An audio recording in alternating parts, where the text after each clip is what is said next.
Insólito porque hay varios componentes que deberíamos dejar muy en claro.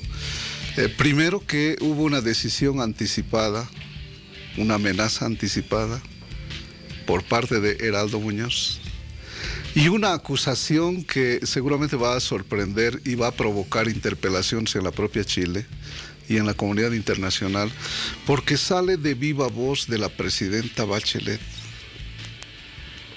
sin haber esperado ni siquiera la comparecencia, la declaración inicial, acusando y sindicando ya de uno de los delitos. Bueno, ni el propio Heraldo Muñoz, de quien estamos acostumbrados que se salga de las casillas y diga lo que le parece, había dicho nada de eso, hasta que la presidenta chilena salió acusándonos de ladrones.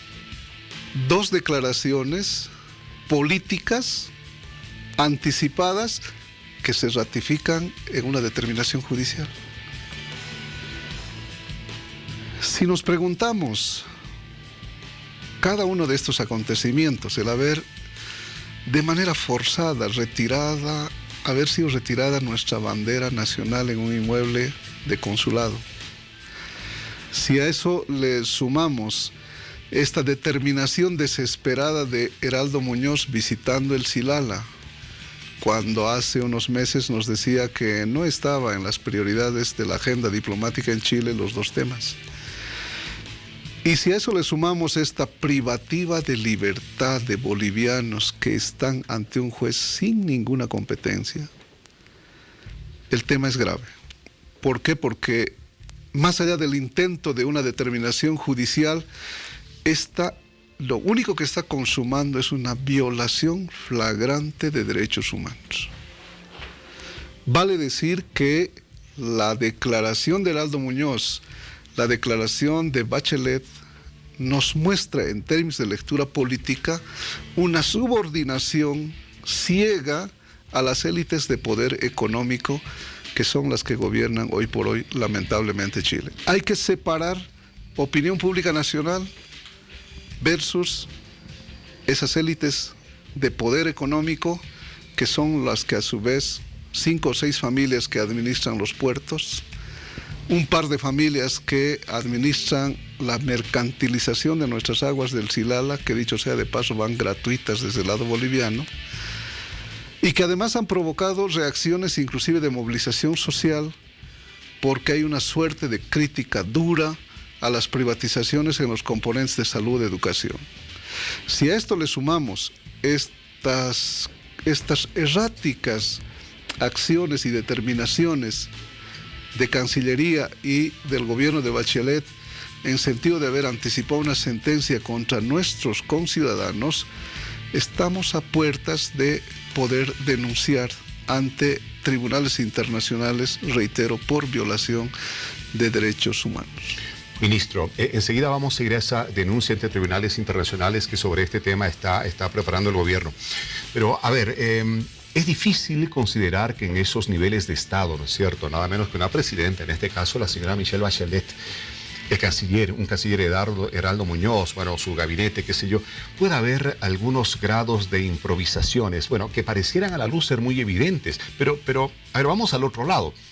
¿O hay algunos cálculos políticos? Yo creo que son más de determinación política, porque hay proximidad de elecciones, porque se están determinando presidenciables, porque la credibilidad se les ha vaciado como estructura política al gobierno de Bachelet, y creo que si sumas todos estos componentes muestran a una diplomacia que va vaciándose en credibilidad, pero de manera espantosa. O sea, está apostando por generar un sentimiento de patrioterismo interno allá, ¿no es cierto? Que esos malos bolivianos nos invaden, se roban nuestras cosas, que esto, que el otro, pero poniendo en riesgo lo que es la imagen de la diplomacia chilena en el contexto internacional. ¿Cuánto puede afectarle a la diplomacia chilena acciones como estas, provocativas, ofensivas hacia los bolivianos como las que ha mencionado usted?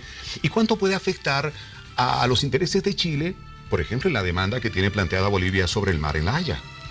Bastante, porque hay gente progresista, hay declaraciones de presidentes, y creo que eso es lo que desespera, una multiplicidad de adhesiones a nuestra justa causa, la demanda marítima, la que creo que ha generado una desesperación y ha provocado inclusive escisiones y contradicciones dentro del mismo equipo diplomático. Recordarás que Insulza deja esa responsabilidad, una de las principales responsabilidades que tiene Chile porque es tema de Estado. El último en renunciar fue un experto en medios de comunicación que tenía que socializar la posición chilena. Y si a eso le sumas las declaraciones de la agente Jimena Fuentes en sentido de que Chile debiera estar preparada por un fallo insólito, hay una suerte de resignación porque hay cimientos fácticos de debate, de evaluación, de análisis que está en otras latitudes discutiéndose los contenidos de nuestra demanda marítima. Creo que estos avances y el haber entrado en una suerte de contradicciones, desconociendo inicialmente tener temas pendientes con nuestro país, cuando fue el mismo canciller el que estuvo acompañando en la anterior gestión a Bachelet, que conocía que hemos derivado de ese esfuerzo de acercamiento en la agenda de 13 puntos. Cuando se provocó el no reconocer la competencia de la Corte Internacional de la Haya para este tema, cuando se discutió si salían o no o seguían en el Pacto de Bogotá y después utilizan el mismo pacto para demandar por las aguas del Silala. Los abandonos de Insulza, las determinaciones de preferir la ruta política antes que una responsabilidad que hay que asumir para defender un Estado, creo que son las acciones que está vaciando permanentemente de credibilidad al comportamiento del equipo diplomático y su gobierno. Con esta detención de los 9 bolivianos, y ahí podríamos entrar a discutir para hacer una valoración jurídica correcta, cuáles son los componentes de enormes contradicciones que no creo que puedan demostrar en ante ninguna entidad internacional que básicamente tome derechos fundamentales, derechos básicos como son los derechos humanos. Vamos a esa demanda que usted anticipe está siendo analizada ante las organizaciones de derechos humanos del mundo, precisamente por esta acción que ha asumido la justicia chilena, se entiende por algún tipo de recomendación, entre comillas, que habrá recibido de los niveles políticos o de Estado del país vecino. ¿Cómo se está analizando esto, ministro? ¿Es posible presentarla en estos días? Sí, está en el seguimiento ya la defensa, los abogados que están asignados a este caso, está el apoyo consular de nuestras representaciones allá.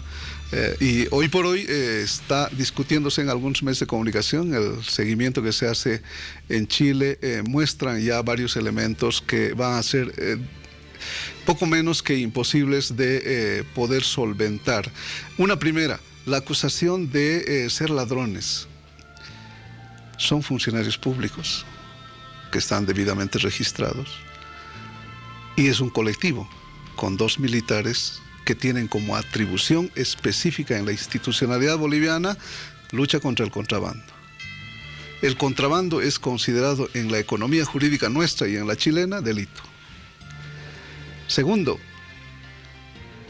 3 camiones fueron los visibilizados, que después de ingresar a nuestro territorio estaban regresando a territorio chileno. La información que le han dado a Bachelet, que nos acusó de haber robado ya un camión y queríamos 9 más, habla de 10 camiones. Tal vez es muy fácil recorrer del Sofri. ¿Presidenta o multiplicó mal las cosas? Pero bueno, algo tendrá que decir. ¿Qué hacían estos camiones en un espacio territorial desértico, cargados de contrabando, donde no hay un espacio fronterizo? O sea, no había turistas en esos camiones, ¿no es cierto? Imagínate, no sé, 10 camiones llenos de mercadería en un lugar desértico y lugares poco comunes donde sí, más bien, la mayoría de quienes se dedican al contrabando hacen uso de esas rutas ilícitas. Porque el ingreso de nosotros a Chile y de Chile a Bolivia son por los puertos fronterizos, porque hay control. porque hay presencia institucionalidad de Estado. ¿Cómo podemos hacer aparecer a los propietarios de estos camiones, 3 camiones con mercaderías de contrabando, cuando hay una filmación de los propios comunales que ayudan a salvar y dicen, estamos ayudando a salvar el camión de los chuteros? En sentido común, chutero igual contrabandista. El otro elemento que va a ser un poco difícil a que ellos puedan demostrar es esta suerte de detención, de justificación, de secuestro de los 9 conciudadanos nuestros desde el territorio boliviano para trasladar al territorio chileno. ¿Por qué te decía que es un juzgado sin competencia? Porque el juez natural de estos bolivianos es un tribunal boliviano. Pero si has secuestrado y has forzado pasar la frontera y pones ante otro juez, ese juez no tiene ninguna competencia sobre estos bolivianos. Claro.